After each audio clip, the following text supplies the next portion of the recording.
Yeah, this is me, old Scott, trying to work out and get in some kind of shape, And I thought, well, I guess if Mike Tyson at 54 can actually get back in the round and look like he did when I watched a pre-fight show just before, I thought, well, maybe Scott at 72 can, do a few sit-ups and at least feel like he's getting in shape, And so even as I do these uh, ridiculous pull-ups, of only my upper body, I can see just by the arm that you guys can see, and by the way, that's the arm that's really damaged now. The powerful one is my left one, and this one's not damaged in and of itself, but there's nerve damage up around the shoulder due to surgery for melanoma some time back.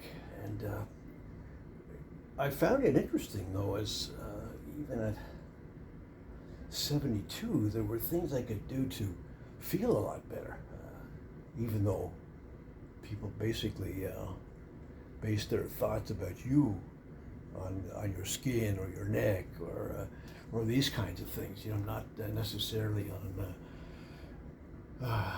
whether you are fit from the inside out. And I think we've all proven to ourselves that the more we can do physically, the better we feel emotionally, and that becomes of utmost importance, I find. Excuse me. So, and if I don't do those things, the things that grow older in the body, they're not getting exercised, and if they don't, it won't work as well. I mean, from every point of view, from the fact that we take in food, process it, and get rid of it. We need a whole bunch of things to work well to do that one, and to drive blood in and out of that heart to every extremity in these older bodies. That requires commitment on the exercise front, and a lot of doing what you don't want to do. And I don't think any of us like that. But if you're like me, you love the feeling when it's over, and not because it's finished, but more because, once again, you got through it. Your commitment, your faith, and your beliefs pulled you to new heights. And I do love that, and I feel that as I even put this little video together, and basically for myself, it's something I can look back on now and then when things feel a little tough, and know that, hey, even with a hernia in the middle of my gut here, just below the center point of my rib cage, with having had a couple of hernia operations, many skin operations, relatively major surgery on the lymph nodes in the right armpit called an axillary dissection, which was after melanoma, which I'd picked up in I was diagnosed in 1996. Or diagnosed in 95 and attended to in 96, where I had a couple of operations. Once it was determined that I did have, in fact, melanoma, they did a rather major one, and not terrible, but you're thin, your skin rather, from all the layers and under that, and over a big area, probably I don't know, 2.5 by 2.5 inches on my back, so maybe more, maybe 3 by 3 or so, and and then getting through that, and of course finding that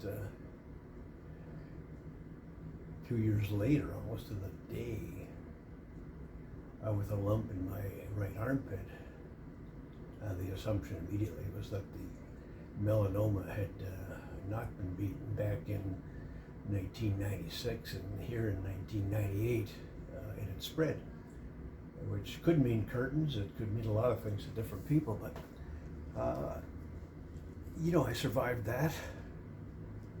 I ran through an experimental serum, experimental vaccine that would help that, and the qualification for that went on for months and months. many, many things, and everything just seemed, oh my, how I got through all those other 10, 15 things.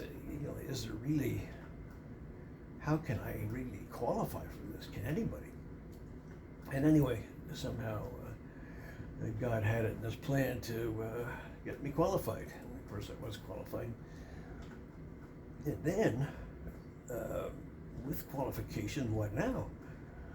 Go and have something actually injected into a lymph node in your groin. One lymph node that was located and then used every time you went back to get some more of this serum pumped into you, into me. And I went through that, and I don't know whether that made a difference or not, but meanwhile, we were getting all sorts of other tests, and eventually, I don't know whether you'd call it preventative or what you would call it, but I got on a program of injection of interferon into my body, massive doses, with the first 20 plus sessions in 1 month in the hospital with the people on the conventional chemotherapy, and then to give myself 6 needles a week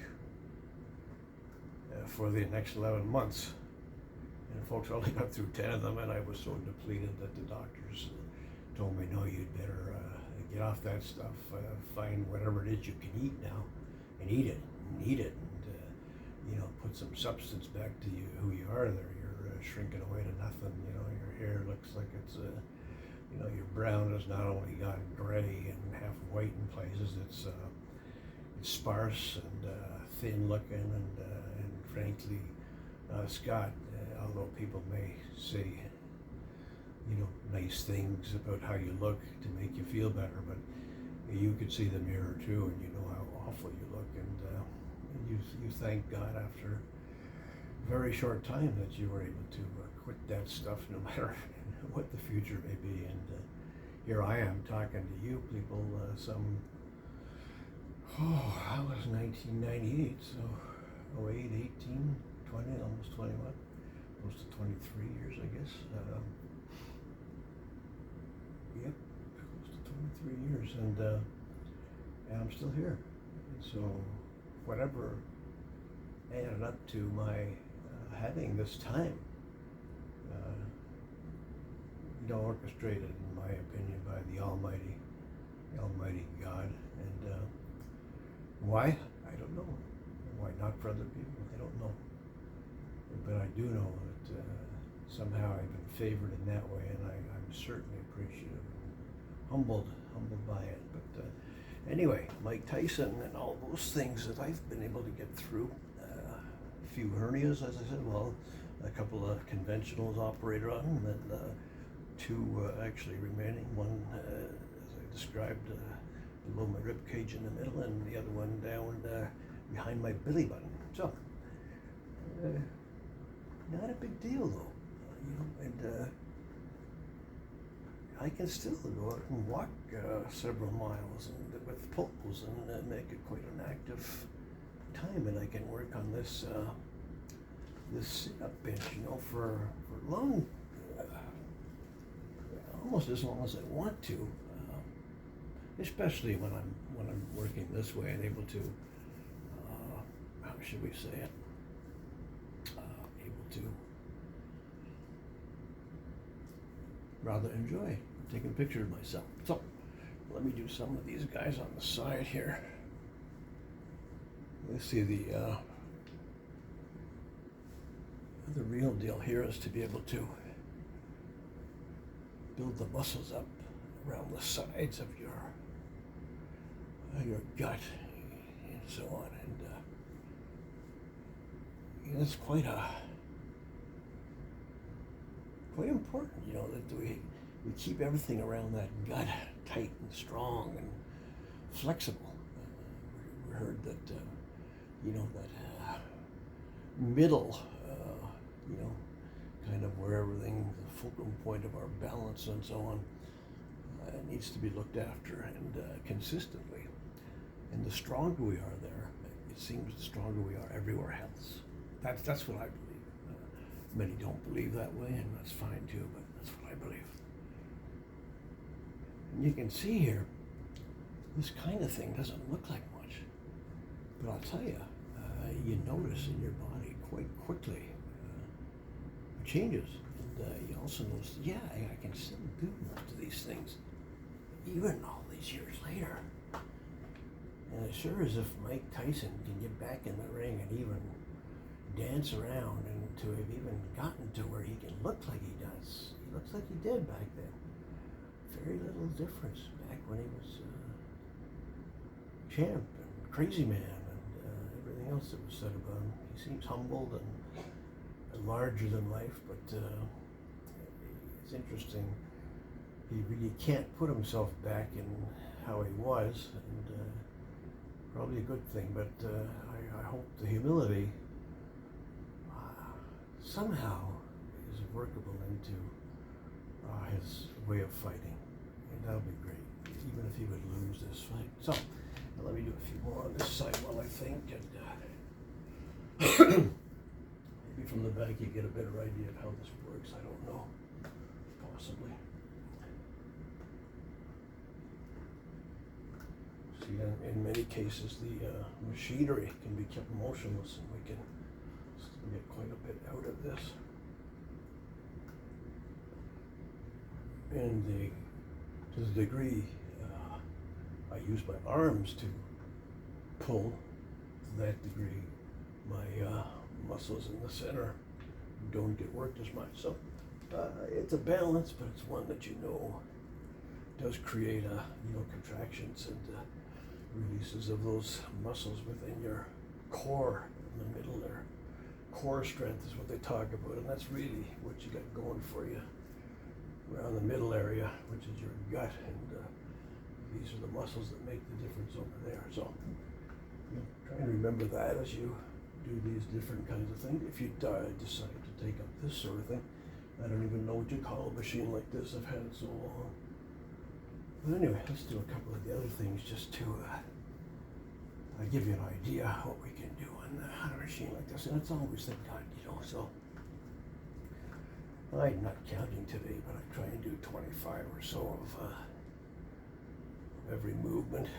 And I find if I do that regularly 4 or 5 times a week, I'm probably going to keep that core strength going for quite some time. And by the way, I do a little bit of yoga, very little, not yoga, sorry, Tai Chi, which I'm a lover of, but haven't really done a lot of it lately, and don't go to work out with others. So the whole 108 movements there becomes eroded when not being used on a regular basis. So you can see this involves more of a rocking with the body, but those muscles still get quite a workout. Whew, and then as you come maybe a little closer to the end of your workout, you might try some of these. You can't see, but I'm leaving my legs about 2 feet off the floor and just doing some of these rocking. And this one doesn't seem to matter how much effort you put into your gut versus the rocking motion, you're going to hurt, and those gut muscles are going to hurt. You see, even me overdoing it a little just for the show here makes a difference on how many I can do in a row there without stopping.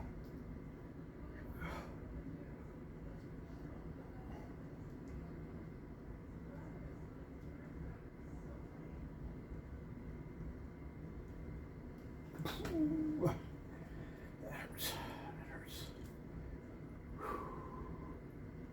And then do a little bit of an easier one with my legs straight out and together, maybe 3-4 inches apart. And then just these guys.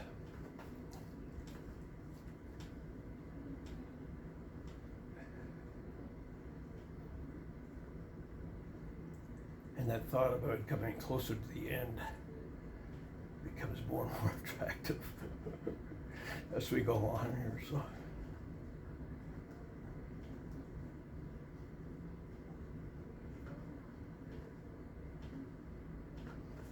Good. So, there's hope. Even in the older fellas, there's hope. And you know, you check out the lower arms of this guy. You know, down around here. This bicep got shot with all the what was going on in the back there. But I can't show you the other side right now. But this one is much stronger at the top than it is anywhere else. And you know, even though I look pretty healthy in this lower arm here, this one over here is superior in several ways. So I hope just listening to me go on will give others some hope that whether you're 22 or 92, there's not something that you can do of a physical nature that'll help you with everything in your life. So God bless you, folks. Be with each other in whatever way you can now with this COVID crisis happening, and know that we're gonna survive one way or the other, you know. And if you believe like I do, we're sort of in a physical part of what should we call it? Of a life that goes on a lot longer than the physical aspect. So no matter wherever we end up, whether these homes, these tents, these carcasses in which we house our beings, our souls, our life as we know it, when they have given up the ghost for whatever reason, COVID or something else, no question that life leaves that carcass. It's not there anymore, and therefore cannot move as we know life to move. It moves on, I believe, to a gentler, far more attractive life. And I think making the decision to believe that, however you can get to that, accepting that this Almighty that exists for certain in my mind, has you in mind, had you in mind from the beginning of time, and will till the end of time, and you will, I hope and believe, with as strong a belief as I can, with as heavy a faith as I can muster, that where we go as believers is wonderful, to be spent with that whom we worship, him or her whom we worship. So that relationship, whatever you have, folks, spend time working on that one. It's going to make a difference, I believe, in how it goes. So, God bless again, and thank you. Thank you for giving me so much of your special, special, special time.